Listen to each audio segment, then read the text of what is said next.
Camel, get up.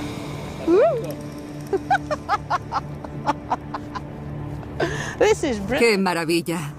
Esta imagen es muy típica. Voy en camello hacia las pirámides. Esto es lo que todo el mundo espera de Egipto.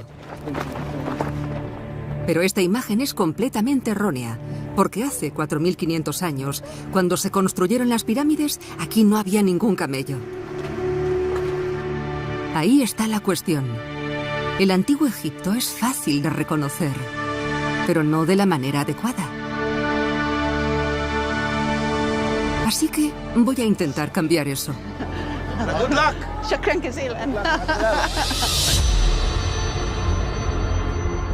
La Gran Pirámide de Giza es también la tumba del rey Keops o Jufu y mide más de 140 metros de altura. Es obvio por qué sigue llamando la atención de los turistas y de algunos egiptólogos.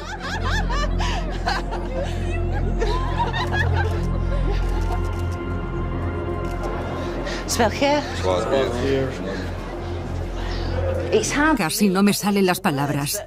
Ahora mismo estamos adentrándonos en el monumento más famoso de todo Egipto. Es un monumento muy transitado, ya lo veis.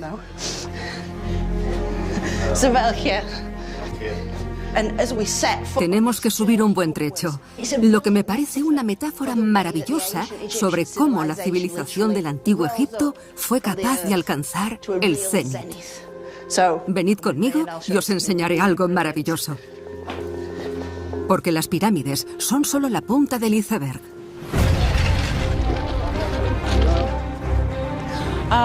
Dios, madre mía. Todo esto fue una ciudad enorme. Fue una ciudad tremenda. Es absolutamente soberbio. En esta serie documental os contaré la historia de lo que yo considero la civilización más importante del mundo. Han sido más de 4000 años de historia que le han dado forma a nuestro mundo y que han dejado atrás unas huellas reconocibles que todavía se pueden leer hoy en día. Me meteré en todos los rincones posibles. Desde pequeñas tumbas... ¡Qué locura! Jamás había estado dentro de una tumba como esta. Hasta las zonas ocultas de monumentos grandiosos. Esto es como estar en la cima del mundo, ¿verdad? Sí, estamos en la zona más alta de Karnak. No me extraña en absoluto que el antiguo Egipto haya suscitado todo tipo de teorías locas y maravillosas. Pero lo que más me gusta es que esta civilización tan especial nació de la mano de unas personas que no eran tan diferentes a nosotros. Esa es la historia que yo quiero contar. Una historia llena de tesoros secretos, de momentos oscuros y de teorías controvertidas. Esta máscara se hizo para otra persona. Por primera vez, uniremos todos esos aspectos. Desde los primeros egipcios hasta el último de los faraones. ¡Hala! ¿Has visto? ¡Qué maravilla! ¡Es precioso! Bienvenidos a mi historia del antiguo Egipto.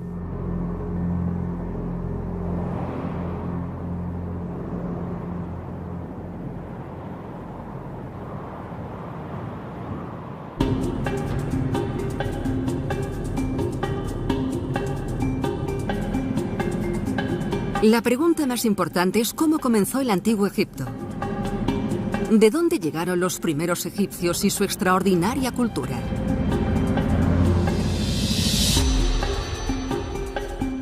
Esta civilización inmortal estuvo evolucionando durante unos 1000 años, así que es complicado resumirla demasiado.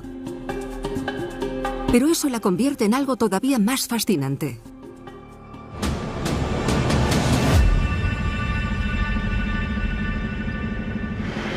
En esta ocasión no empezaremos con los monumentos más grandes, sino con algo enigmático que suele pasar desapercibido.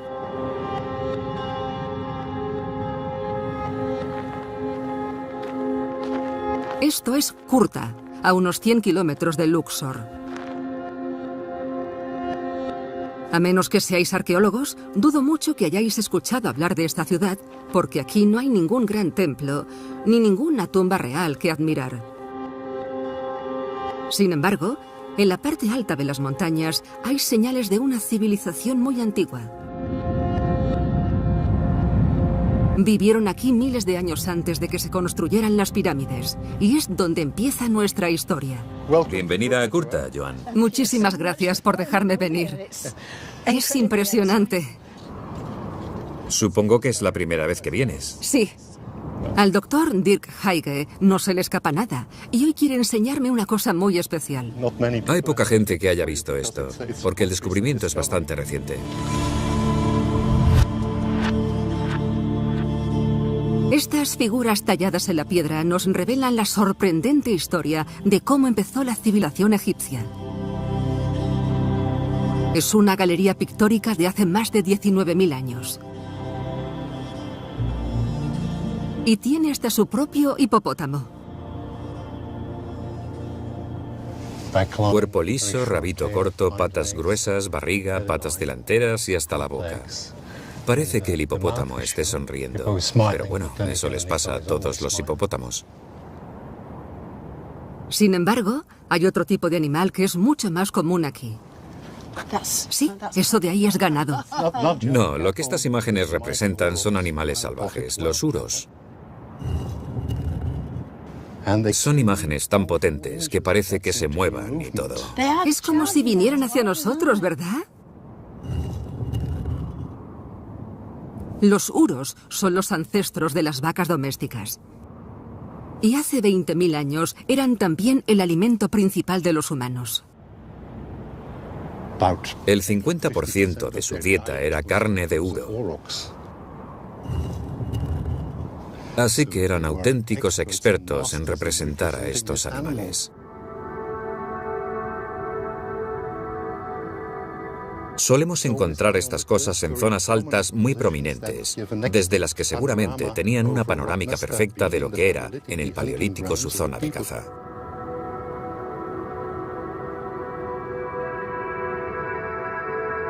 Resulta fácil imaginar a aquellos cazadores primitivos correr tras sus presas.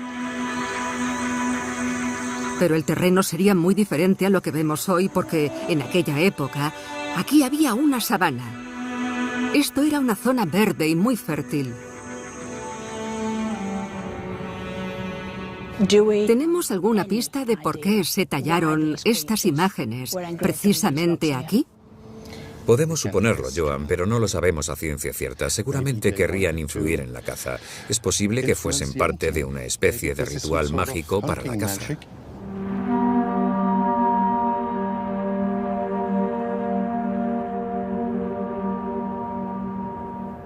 Resulta mágico sentarse aquí e imaginarse a los primeros egipcios nómadas, pasando por este mismo lugar y tallando en estas mismas piedras los animales que veían a su alrededor.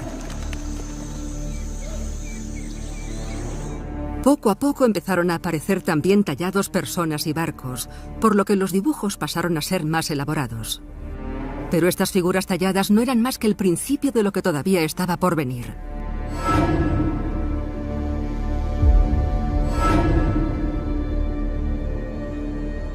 Estos son los primeros signos de lo que más tarde convertiría el antiguo Egipto en lo que ahora conocemos.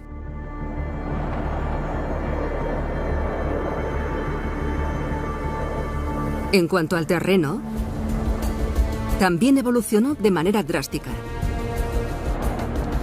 Hace 10.000 años, la gravedad desplazó al globo terráqueo de su eje aproximadamente medio grado. Y esto tuvo un efecto muy profundo en el clima. Así que el mundo empezó a cambiar. Egipto jamás volvería a ser lo mismo. Los primeros egipcios eran nómadas, es decir, gente que se iba desplazando según la temporada en busca de las lluvias de verano.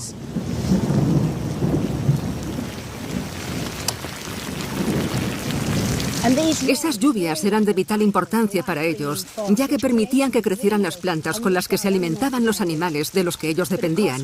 Sin embargo, cuando el clima cambió, las lluvias empezaron a desaparecer.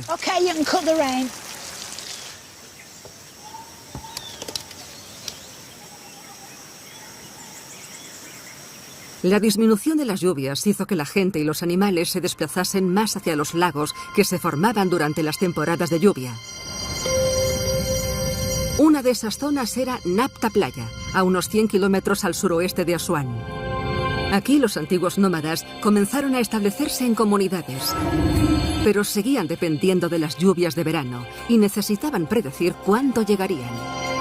Así que empezaron a estudiar el cielo. Bienvenidos al comienzo del tiempo. Y lo digo de forma literal, porque este es el calendario más antiguo de Egipto.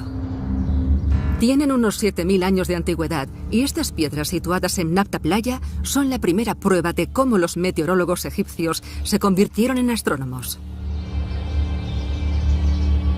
Alinearon las piedras centrales con las estrellas circumpolares, que son aquellas que se divisan en el cielo todas las noches del año. Cuando el sol se sitúa justo encima, estas piedras no arrojan sombra. Y eso significa que las lluvias de mediados del verano están al llegar.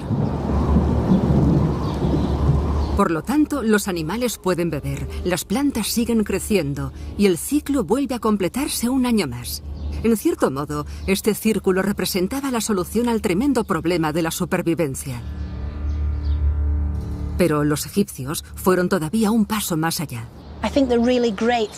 Lo mejor de estas pequeñas piedras es que es el ejemplo más antiguo que tenemos de cómo los egipcios alineaban sus monumentos tanto hacia el cielo como hacia los puntos cardinales. En el caso de los monumentos funerarios o de los templos, todo estaba alineado en dirección al cielo y a los propios dioses.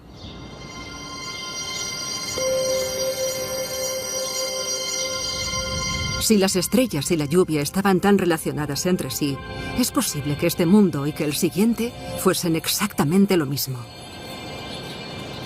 Este es el monumento tallado en piedra más antiguo de Egipto y se cree que data del año 5000 a.C.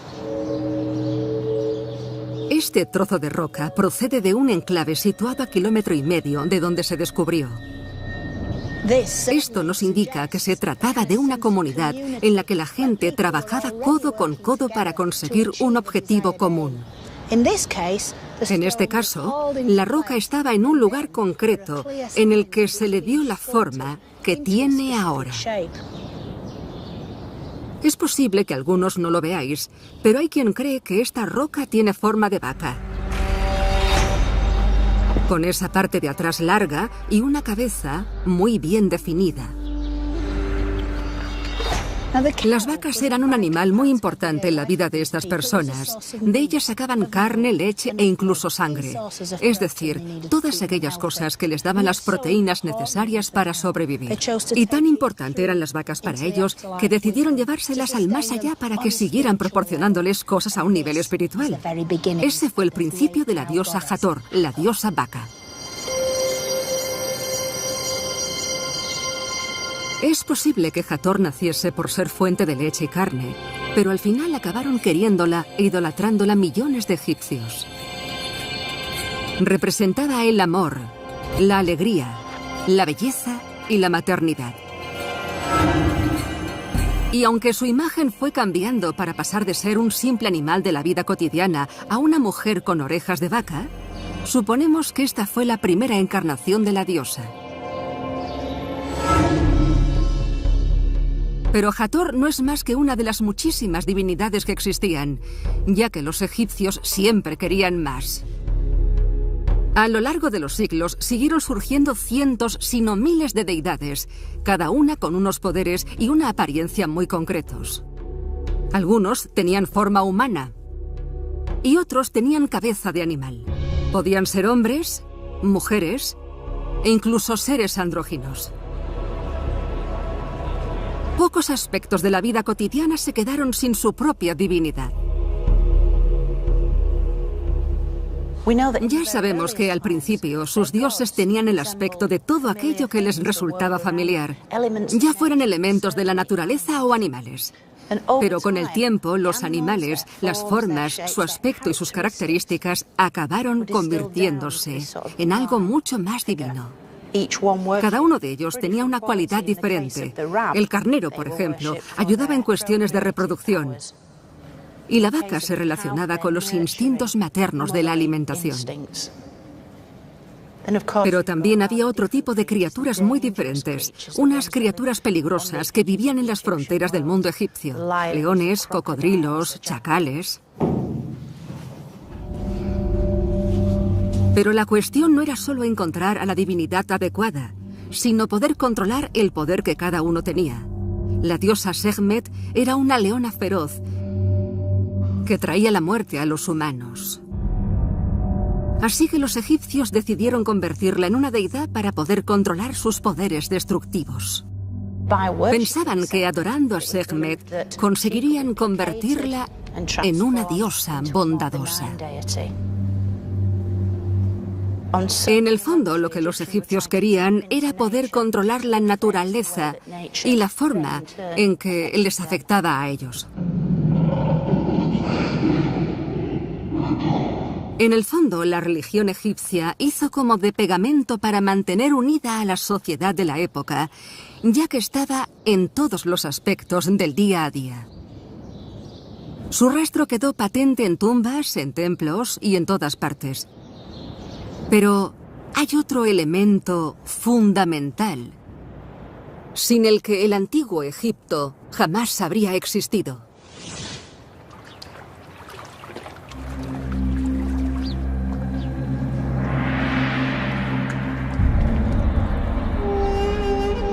Los historiadores griegos decían que Egipto había sido un regalo del Nilo. Y lo cierto es que tenían razón. El clima siguió cambiando y al final los lagos se secaron, por lo que los egipcios se quedaron con una única fuente de agua.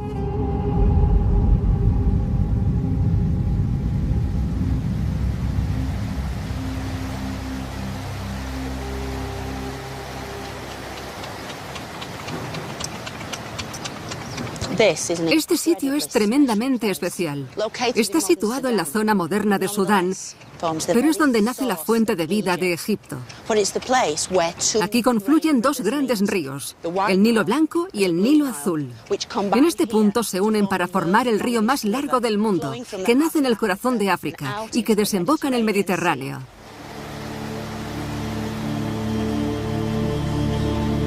Durante la mayor parte del año, el Nilo Blanco es la fuente principal de agua. Esto es así hasta que llegan las lluvias anuales a Etiopía y aumentan el caudal del Nilo Azul. Hoy en día, la presa de Asuán evita que se produzcan inundaciones, pero hasta el siglo XX, una gran cantidad de agua y de limo fértil bajaban por el río e inundaban el valle del Nilo. Eso hacía que el desierto de Egipto se convirtiese en un lugar lleno de vida.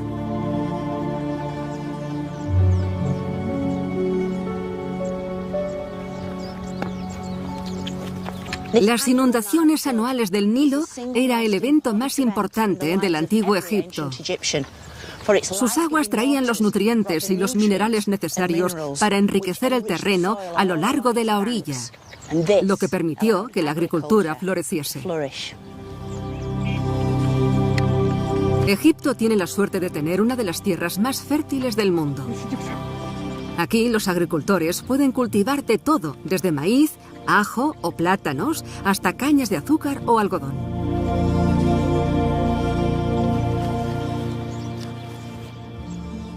Badawi es una agricultura intensiva, ¿verdad? Aquí podéis hacer muchas cosas. Sí, pero también tenemos que darle a la tierra descanso. Cultivamos algo y después la dejamos descansar un mes. Así lo vamos haciendo. ¿Solo necesita un mes de descanso antes de que volváis a cultivar? Es impresionante. Sí, a veces 15 días y a veces un mes. Impresionante. Aunque supongo que eso demuestra que las tierras de Egipto siempre han sido fértiles y que siempre le han dado a la población todo lo que ha necesitado.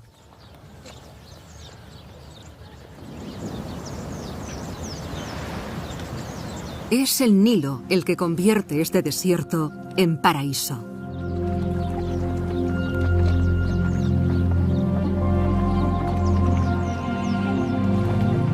Hace Hace 7000 años, aquellos que no consiguieron sacarle partido a una zona cada vez más desértica, se vieron obligados a emigrar en dirección a la única fuente de agua. Así que el antiguo Egipto fue cogiendo forma en las orillas del Nilo, donde su gente se había asentado.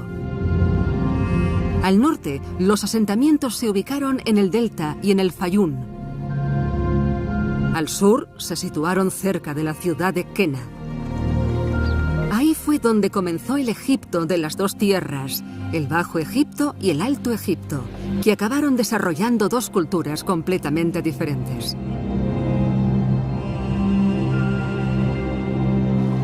Sin embargo, las dos zonas tenían en común una tierra tremendamente fértil que cada año volvía a resurgir gracias al milagro del Nilo. El Kap, situado al sur de Kena, es uno de los primeros asentamientos del Alto Egipto. Es posible que no tenga nada tan impresionante como las pirámides, pero aquí podemos ver las huellas de esta maravillosa evolución.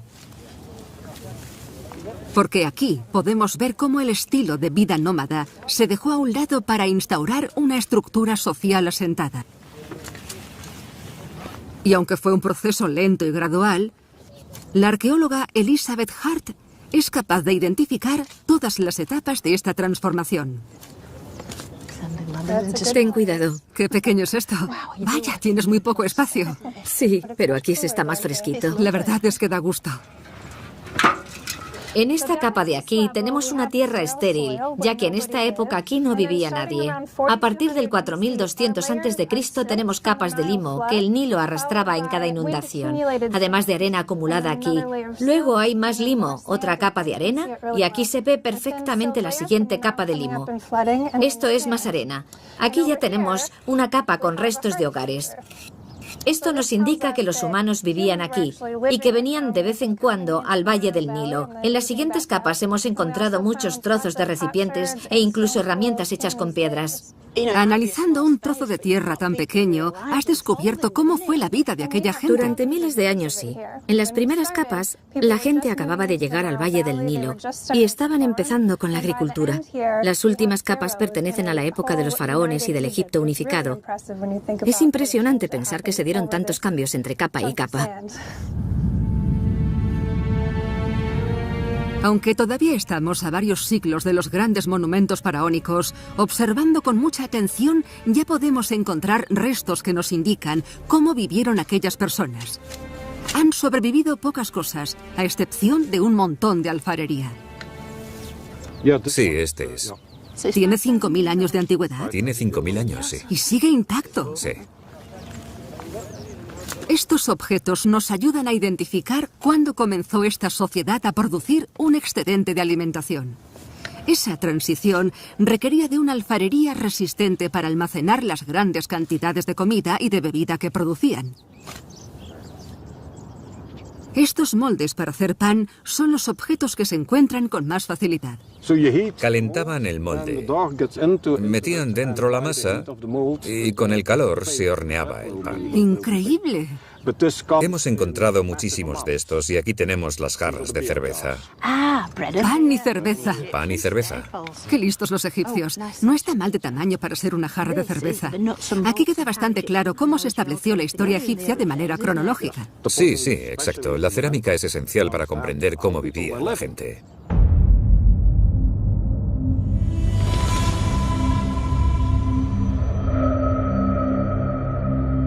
Pero en Egipto, la vida no era más que la mitad de la historia. Lo que caracterizaba de verdad a los egipcios de aquella época era su visión de la muerte.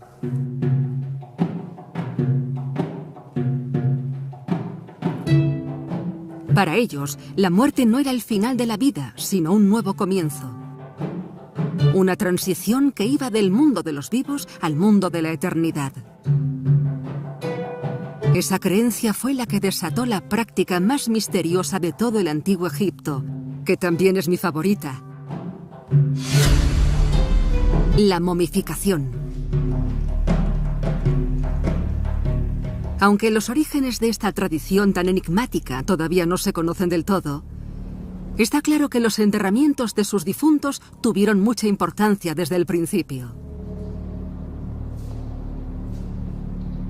Esto es un enterramiento común de 3400 a.C. El cuerpo se colocaba en posición fetal y se metía en una tumba excavada, rodeado por algunas de las posesiones que había tenido en su vida terrenal, como alfarería, joyas o una paleta para preparar cosméticos. Todo lo que para él era importante en vida tenía que acompañarle en la muerte. A mí me parece una cosa bastante importante, ya que demuestra que hace más de 5.500 años los egipcios ya querían llevárselo todo con ellos, porque pensaban que había algo más tras la muerte. Fallecer no era más que una transición a otro tipo de existencia en la que seguías viviendo y suponían que allí necesitarían todo aquello que necesitaron en vida. Este cuerpo se momificó de manera natural bajo la arena del desierto, pero es posible que su ubicación no fuese accidental. Para ellos, incluso tras la muerte, necesitaban conservar el cuerpo, que seguiría siendo el hogar de su alma durante toda la eternidad. Un simple esqueleto no era suficiente. Los esqueletos no son más que huesos, todos iguales, así que necesitaban un poco de tejido blando, como la piel e incluso pelo. Eso es lo que hace que todos seamos diferentes y eso es lo que ellos querían. Tener tan cerca a uno de los primeros egipcios nos hace darnos cuenta de cómo era su percepción sobre la vida tras la muerte. Todo empezó como una manera práctica de enterrar a los muertos en un lugar pequeño y envueltos. Después fueron desarrollando el simbolismo, como lo de la posición fetal y sus ideas del renacimiento en el más allá. Es casi como la semilla de lo que suponían los ritos funerarios egipcios y cómo evolucionaron. Con esto empezó un proceso que se repetiría millones de veces a lo largo de toda la historia egipcia. Es una combinación de esoterismo mezclado con lo práctico, cosa que los egipcios hacían maravillosamente bien. Desde el principio, los egipcios desarrollaron muy bien la habilidad para hacer que su mundo tuviese sentido, sin importar lo complejo místico que a nosotros nos pueda parecer. Y esa misma habilidad fue la que emplearon para estructurar su sociedad, adoptando niveles de burocracia que casi rayaban lo obsesivo. Pura obsesión. En la ciudad antigua de Abidos está el yacimiento del primer enclave funerario, donde los arqueólogos hallaron los orígenes de un sistema que todavía no hemos sido capaces de mejorar. Parece ser que en este enclave funerario se hallaron las primeras pruebas de que en aquella época ya existía algo que no nos hace gracia: los impuestos.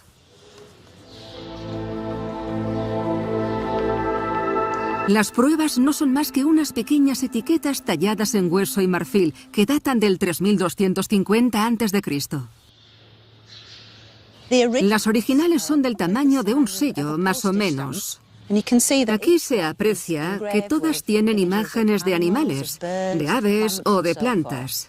Pero además, todas tienen un agujero para poder colgarlas en una vasija de barro, que probablemente contendría aceite, lino o grano. Se cree que estos símbolos representan las regiones que producían los productos que después se traían aquí, a Abidos. Estas posibles etiquetas que se utilizarían para marcar los pagos de los impuestos demuestran cómo aquellas personas ya eran capaces de recoger productos de zonas bastante alejadas. Algunos expertos creen que los símbolos corresponden a palabras, y en caso de que los dibujos se pudiesen pronunciar, estaríamos ante la primera escritura conocida del mundo.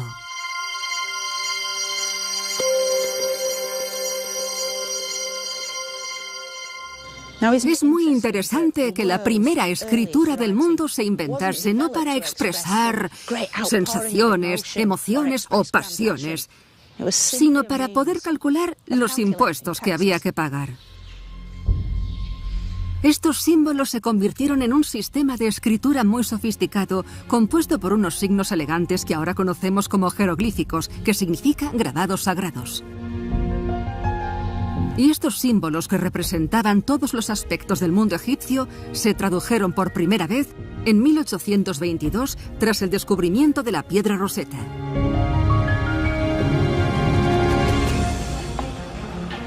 Se necesitaba un idioma común, puesto que los bienes y mercancías viajaban entre las dos tierras, el Alto Egipto y el Bajo Egipto. La gente del Bajo Egipto había desarrollado un sistema de comercio con el resto del mundo antiguo, pero cuando los habitantes del Alto Egipto comenzaron a crear conflictos y guerras, quedó claro que el Nilo había creado dos culturas drásticamente diferentes.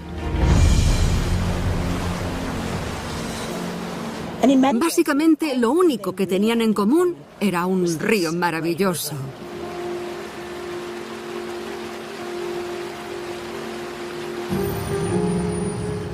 El choque inevitable entre estas dos culturas se registró en lo que muchos consideran el documento de fundación del Antiguo Egipto.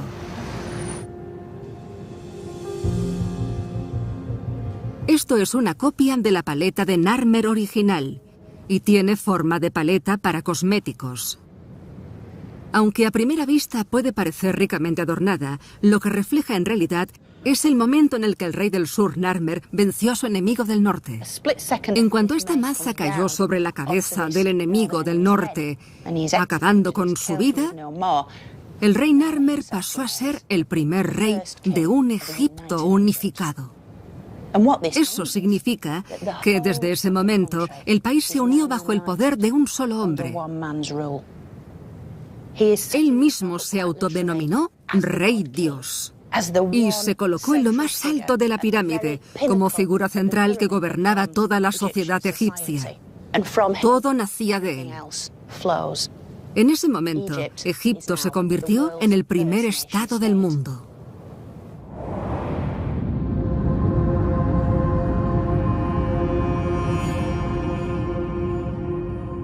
Aquí tenemos lo que convirtió al Antiguo Egipto en lo que fue. El arte, la religión e incluso la primera escritura del mundo, la jeroglífica. Este es el nombre de Narmer. Hay un bagre, Nar, en egipcio, y un cincel, Mer, en egipcio, Narmer, el bagre poderoso. Como primer rey de Egipto, a Narmer lo protegía la diosa vaca, Hathor, que se sienta junto a Horus, el dios halcón de los reyes. Va vestido como todos los faraones que lo han sucedido. Lleva una barba postiza para enfatizar su virilidad y su fuerza. También lleva una cola de toro enganchada, cosa que me parece muy curiosa, porque representa la idea de que enganchándose una cola de toro al cinturón, podían hacerse con el poder de ese animal bravo. Esta paleta es el primer documento histórico de Egipto y fue el detonante para que todos los futuros faraones se retratasen junto a los dioses. Pero puede que lo más importante sea la pose de poder de Narmer. Es una imagen poderosa, blandiendo una maza, que se repetiría cientos de veces a lo largo de la historia de Egipto. Me parece una forma horrible de morir esto de que te destrocen el cráneo hasta que te salga el cerebro.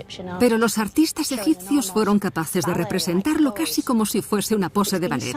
Se ha acabado transformando en una pose artística, aunque el mensaje sigue ahí presente.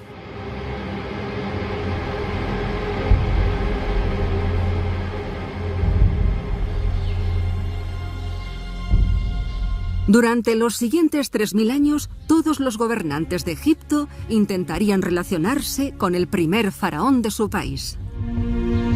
Para poder gobernar de forma legítima y con éxito, tenían que adentrarse en la compleja jerarquía egipcia, tanto de este mundo como del siguiente. Así que sus nombres se grabaron en una serie de listas reales, una especie de árbol familiar real. El que mejor se conserva está aquí, en el templo de Seti I, en Abidos.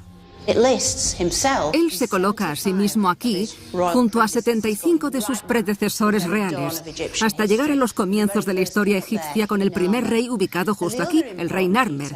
Otro detalle importante de todo esto es que intenta enfatizar la continuidad real, ya que es su hijo, Ramsés, el príncipe coronado, el que está leyendo los nombres de un fragmento de papiro. Es como si Seti le dijese a los dioses que él es el faraón en esos momentos y que será su hijo el que lo sucederá en el futuro para convertirse en otro de los nombres de esta lista tan importante. En total hubo en Egipto más de 300 faraones, divididos en 30 dinastías. Pero fueron los primeros reyes de Egipto los que decidieron que no podían ser unos simples mortales. Querían demostrar su divinidad ejerciendo un control absoluto sobre sus súbditos.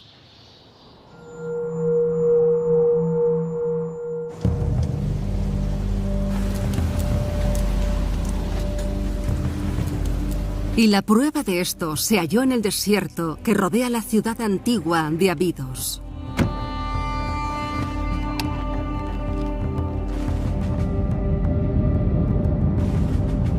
Este fue el primer enclave funerario real de Egipto, la versión original del Valle de los Reyes.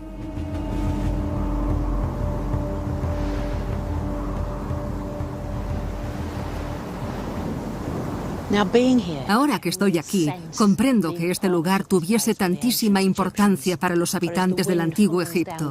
Cuando el viento recorre el valle girando sobre la arena, se oyen perfectamente una especie de susurros.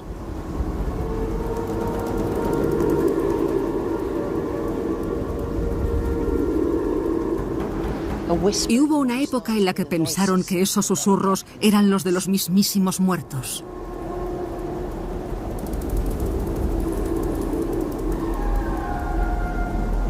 Aquí fue donde enterraron a los primeros reyes de Egipto para que descansasen por toda la eternidad dentro de unas cámaras funerarias subterráneas enormes.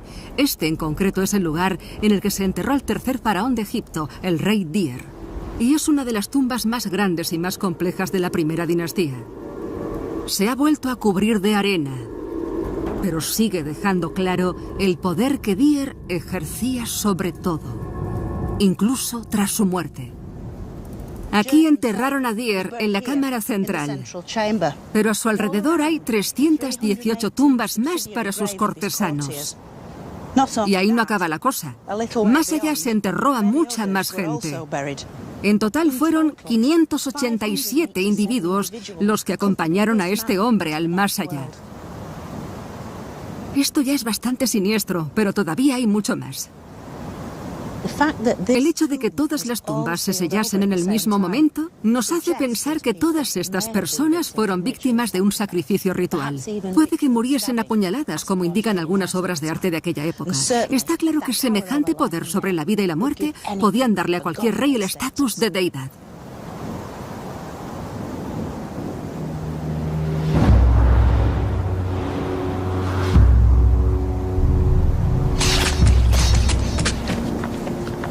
Sin embargo, parece ser que los reyes posteriores se dieron cuenta de que matar a todos sus súbditos de una sola sentada no era la mejor manera de aprovechar un recurso tan importante. ¿Quién se encargaría sino de servir al rey posterior?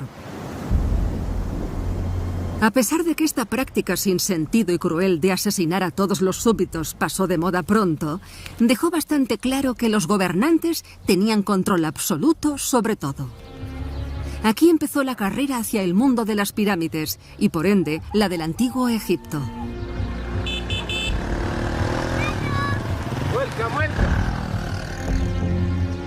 En Egipto todavía no existían los esclavos y en aquel momento todavía se trataba de una tierra de abundancia.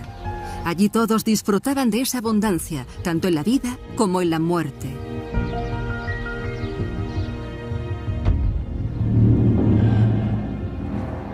Esta es la tumba de un oficial llamado Iru-Katab. Aquí lo tenemos saludándonos a las puertas de su propia tumba, emergiendo de la pared. Lo reflejaron de una manera muy atractiva, con su cinturón lleno de joyas y sus ropajes de lino. Incluso tuvieron la delicadeza de ponerle ciertos detalles, como el bigotito fino. Se le parece un poco a Clark Gable. Las escenas que aparecen en esta tumba tan colorida muestran una vida refinada que está muy lejos de la realidad de los primeros habitantes de Egipto. Este es Iru-Katab, sentado frente a una mesa llena de alimentos en forma de ofrenda. Hay fruta, verdura y vino. Aquí vemos cómo los portadores vienen con más ofrendas que acompañen a su alma.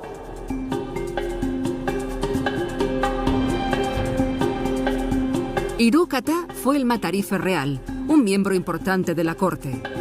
Y como en esta época ya no se sacrificaba a la corte para enterrarla con el rey, podían seguir realizando sus propias elaboraciones para el más allá. Hay un par de escenas por aquí en las que aparecen los sirvientes haciéndole la cama a Hiru-Kata y a su familia. Aquí vemos cómo alisaban las sábanas de lino y cómo preparaban esta especie de almohada del antiguo Egipto donde se apoyaba la cabeza.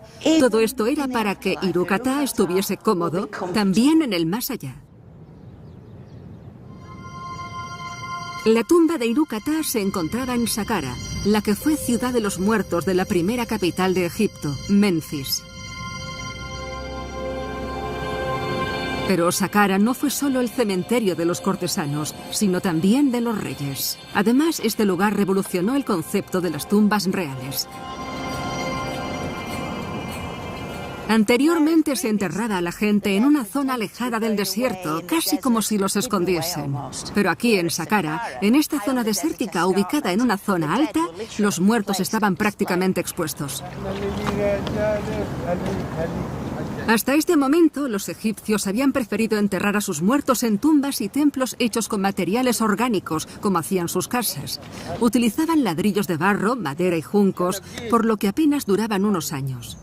Pero en la tercera dinastía, el innovador faraón Djoser o Djoser decidió construir su legado con un material mucho más resistente.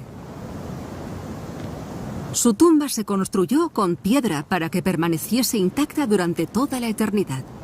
Djoser construyó este muro enorme de piedra que rodeaba su complejo funerario, aunque sus arquitectos y trabajadores siguieron inspirándose en la naturaleza que les rodeaba. Se nota que los mamposteros se esforzaron para trabajar con estos materiales y para darles una forma adecuada.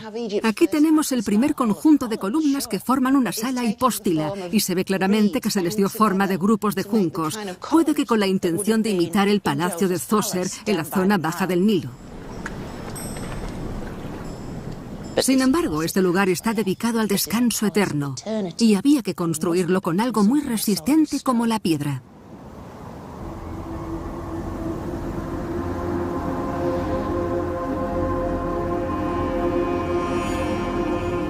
En la parte trasera del complejo hay un santuario muy especial donde podemos mirar a los ojos al mismísimo faraón Djoser. Parece que el santuario está situado en un lugar un poco abandonado, pero los egipcios lo colocaron aquí con esta forma por algo muy concreto.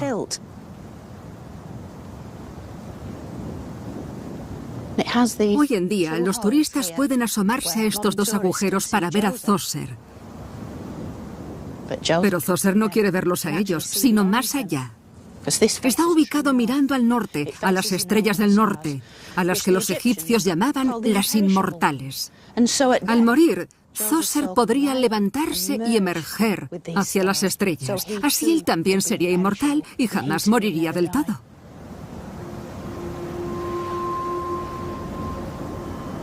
Para asegurarse de que su alma seguiría viviendo, había que colocar el cuerpo de Djoser en un lugar seguro en el que pudiese descansar, en una tumba construida para un auténtico rey.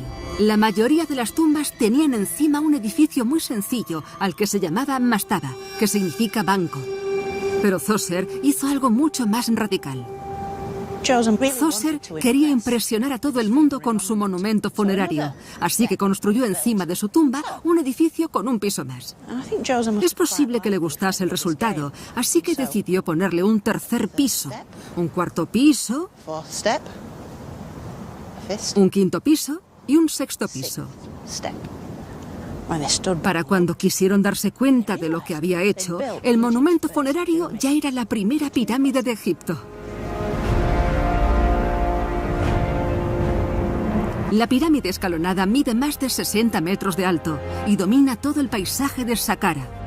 En aquel momento era el edificio más grande del planeta y eso reforzó el estatus de Djoser como dios viviente en todos los sentidos.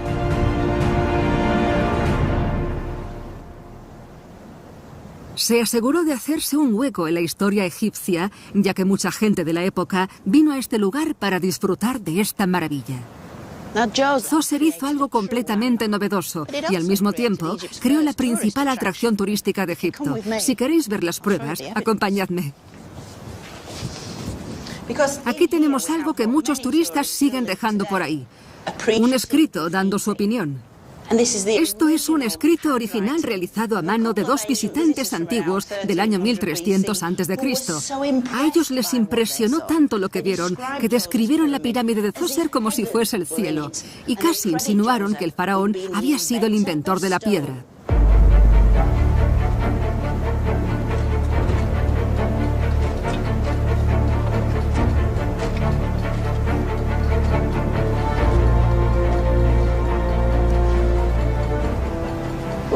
¿Pero por qué construyó esto Zoser? ¿Lo hizo porque tenía un ego enorme? ¿Fue por un tema personal? ¿O quizá para demostrarle al mundo la grandiosidad de Egipto? Pues en tan solo unos cientos de años, esta gente tan diferente había conseguido unirse para crear la primera nación del mundo.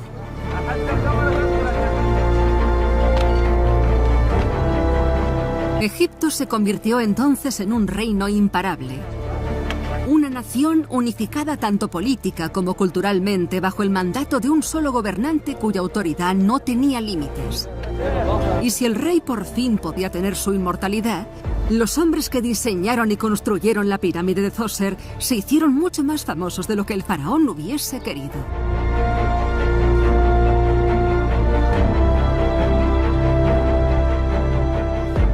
Esta base de estatua sostuvo una vez el peso de la figura del rey Zoser, pero en la piedra también está tallado el nombre de su arquitecto. Es esto de aquí, el junco, el búho y esta pequeña esterilla con forma de rebanada de pan en la que se lee Imhotep. Este es el arquitecto. Aunque al nacer era de clase baja, Imhotep fue subiendo de escalafón hasta convertirse en uno de los oficiales más poderosos de Egipto. Se convirtió en canciller real, fue primer ministro e incluso llegó a ser sumo sacerdote del dios Sol.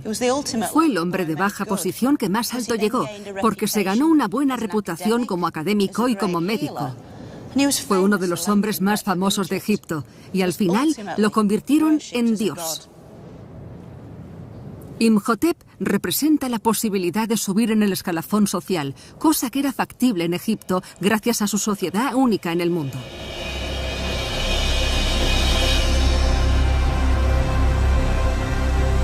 En esta sociedad, las ideas solían llevarse hasta el extremo.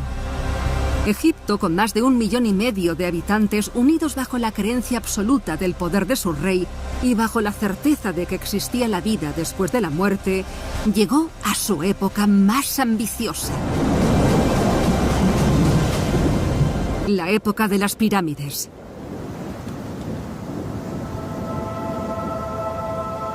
Por todo Egipto se construyeron más de 130 pirámides que supusieron el cénit de las edificaciones funerarias antiguas. El Estado financiaba proyectos de ingeniería civiles para los que se necesitaban muchísimos materiales, mano de obra y tiempo.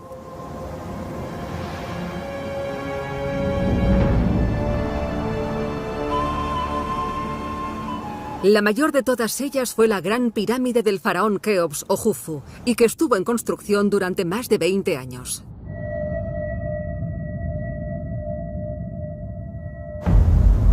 Y para construir algo tan ambicioso, también tuvieron que levantar una ciudad completa donde los trabajadores pudiesen vivir tras esta pared enorme. Se conoce como el Muro del Cuervo y separaba la ciudad sagrada de los muertos de la ciudad bulliciosa en la que vivían los constructores de la pirámide.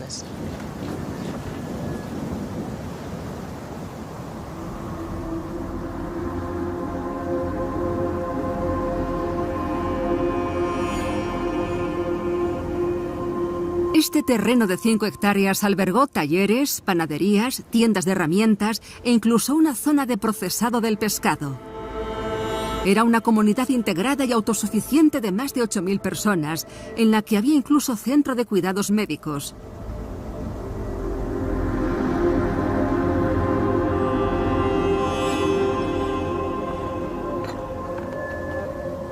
Este arqueólogo antropológico, el Dr. Richard Redding, lleva excavando en este emplazamiento desde 1991.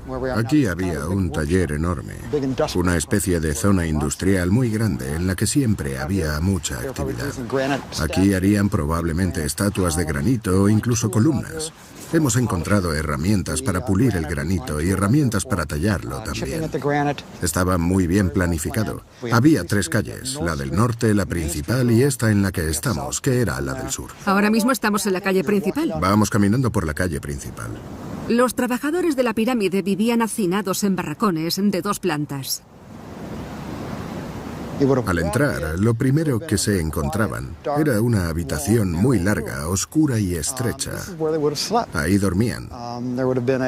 Después había una cama más alta a cada extremo para los vigilantes.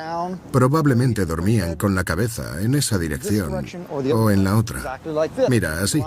Seguramente se tumbarían de esta manera para dormir. ¡Qué cómodos! ¿Puedo probar yo la cama del vigilante? Sí, claro, toda tuya. Vale. La del vigilante estaría por allí. Menudos delirios de grandeza. ¿Es esta o aquella? Es esa que tienes justo ahí.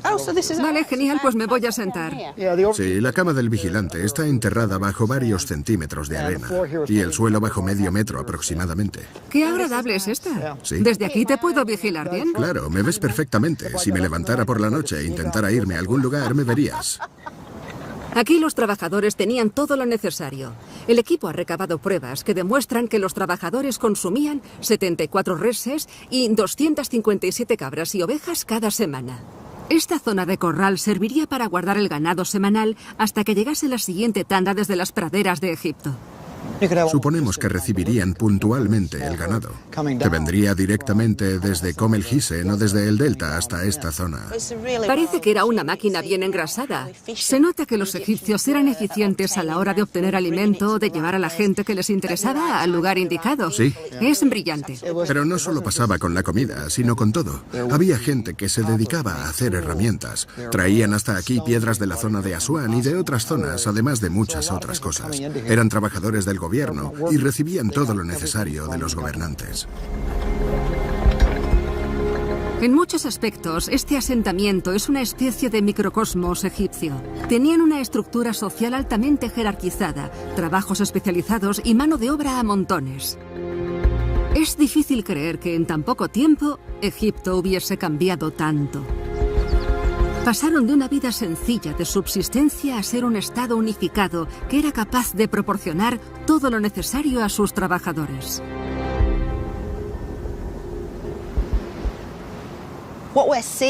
Lo que tenemos aquí es la base de la construcción egipcia, pero no solo para la época de las pirámides. Cuando estas infraestructuras se terminaban, jamás cambiaban. Así que cuando construían una pirámide o colocaban una estatua colosal, querían remarcar que el nivel de organización seguiría siendo el mismo. Aquí se puso la primera piedra de Egipto.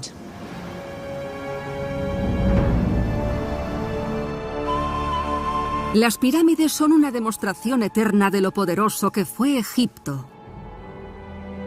Y en cierto modo, eran como el Egipto de aquella época, que dominaba todo cuanto lo rodeaba.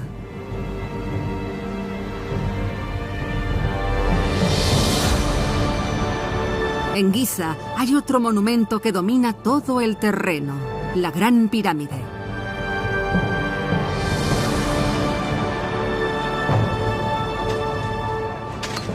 Aquí tuvieron que trabajar más de 20.000 personas para colocar los 2.300.000 bloques de caliza que la conforman. Fue la edificación más alta del mundo durante 3.800 años, hasta que la Catedral de Lincoln le quitó ese título en el año 1300 después de Cristo. La verdad es que es un gran logro para cualquier civilización de cualquier época. Pero para mí, su exterior no se puede comparar con las maravillas que esconde en su interior. El techo del pasillo hacia la gran galería del faraón Keops se construyó con varias capas de unas planchas de caliza enormes que están colocadas a más de 8 metros de altura. Son unos bloques tallados gigantescos y parece que están hechos a la escala de un dios, que sería lo que Keops querría. Sinceramente, me gustaría que el lugar de descanso eterno de Keops estuviese menos congestionado. Pero supongo que este ambiente se parece mucho al que habría aquí a diario.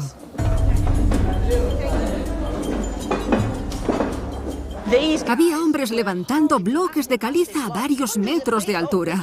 Yo diría que eran más bien magos.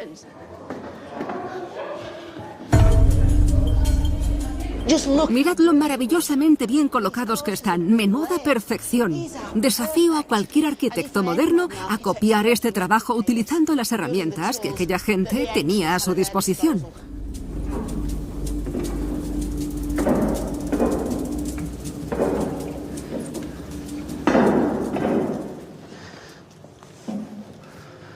Vaya. Estamos en la parte central, en el corazón de la pirámide, la cámara funeraria del faraón Keops. Hemos llegado en el momento adecuado, que es cuando la pirámide cierra a la hora de comer. Así que tenemos todo esto para nosotros. Ahora sí se nota el ambiente de mausoleo divino que hay en este lugar.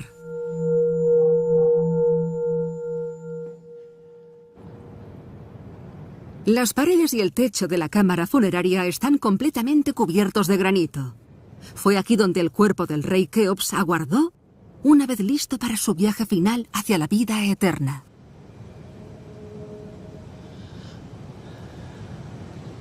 Estamos en el corazón de la pirámide arquitectónicamente hablando, pero esto también se considera el corazón del antiguo Egipto. Me da la sensación de que tendría que hablar susurrando, porque la acústica de este sitio es impresionante. Es una habitación muy sencilla y con pocos adornos, pero supongo que tiene mucho sentido, porque el mayor tesoro que contiene es el cuerpo momificado del rey Dios. Y no solo el alma de Keops, sino de todas las generaciones de faraones que hubo antes que él, hasta llegar al rey Narmer.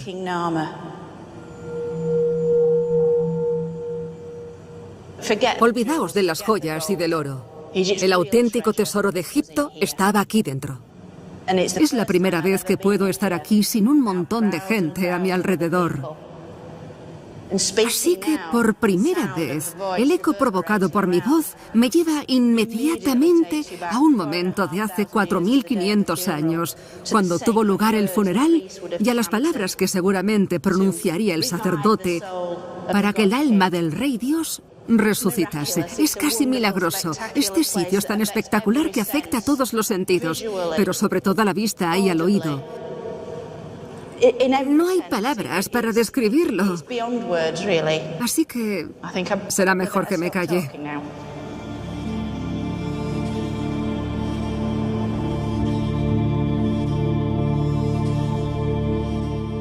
Ahora ya tenemos en su sitio a todos los elementos que conformaron el antiguo Egipto. Aquí vivía una población muy bien organizada que seguía a pies juntillas a su rey Dios, con el que compartían la idea de la vida tras la muerte. La vida en Egipto estaba bien.